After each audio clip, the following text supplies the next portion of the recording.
Coming to you live from the Cargill booth at the Commodity Classic. I'm Kara Hart with Brownfield Ag News. We're going to continue our chat about soil health and regenerative ag here at the Commodity Classic.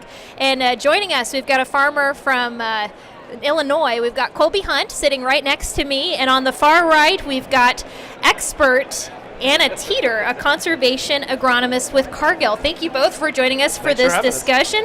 Yeah, we're going to have a really good talk. We've already had one really great Facebook Live. We're just continuing the conversation. Thank you all for joining us remotely, and thank you all here at the Commodity Classic for joining us too. So to kick things off, Colby, tell us a little bit about your farm and what you do on your farm when it comes to soil health. Okay, I farm in west central Illinois near the Mississippi River. I farm with my dad and uncle and 4 cousins, and we've been no-till since the early 80s. We do a lot of cover crop practices, and that's kind of the beginning of it. No-till since the 1980s? That's a long time to be doing no-till. Yeah, my grandpa went to some conference, I don't remember what it was now, and came back and said, this is something that we need to start, and within a year we were 100% no-till. So I bet you learned a lot of lessons if you've been doing that for 20 plus years on the farm?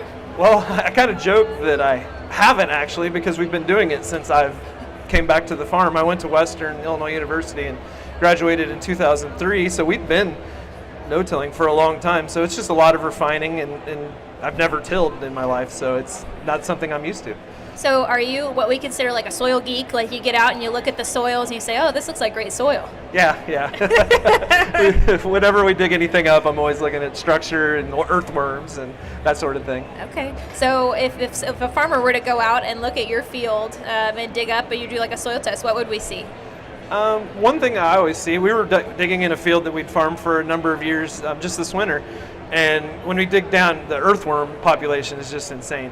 So, earthworms are great for building soil structure, and if you see them being healthy, you know that they're doing well.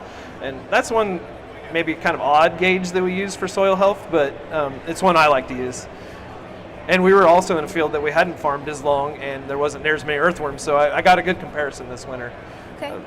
And then you'll take that data then and just go back into the next growing season and figure out what we could change to make that field that we hadn't farmed as long, what cover crop we could do, or non-tillage practice or whatever to try to improve the structure of that field. Well, and I don't know if you've caught it earlier, if you caught our earlier live that we did, but we had a demonstration about soil and what different kinds of soil look like. Anna, do you want to talk a little bit about maybe what Colby is seeing on his farm?